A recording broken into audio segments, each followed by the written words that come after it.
আমি এমনি তো পার্সোনালি ভাবে ওনাকে অনেক পছন্দ করি।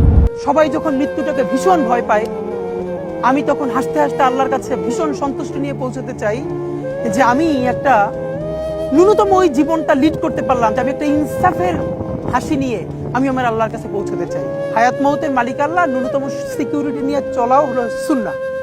কিন্তু আমাদের লড়াইটা হলো, আমার মা স্বাভাবিকভাবেই কান্নাকাটি করেন, আমার পরিবার সবাই। তো আমি আমার মাকে বলেছি যে দেখো, মানে আমরা যে লড়াই নেমেছি, আমার একটা মনে হয় কি কোনো রাজনীতিবিদের না বাসায় মৃত্যুটা হইতে পারে না, এটা কোনো ভালো মৃত্যু না।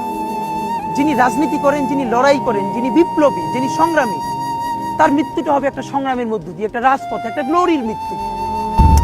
কিন্তু তাকে হত্যা করব মানে তাকে গুলি করব মানে হত্যা বলতে মানে আপনার বিশ্বাস করলে করবেন, মানে হত্যা করার উদ্দেশ্য তো তাকে গুলি করা নাকি?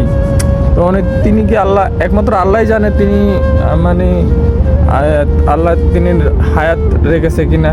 যদি আল্লাহ উনি হায়াত রেখে থাকে, যদি রেখে থাকে তাহলে ওনাকে যত সুস্থ মানে আল্লাহ স্বাভাবিকভাবে আমাদের মাঝে ফিরাইয়া দেয়। আর যদি ওনার হায়াত না থাকে তাহলে যেন আল্লাহ ওনার শাহাদাত ভাবে আল্লাহ ওনার মৃত্যুটা কবুল করে।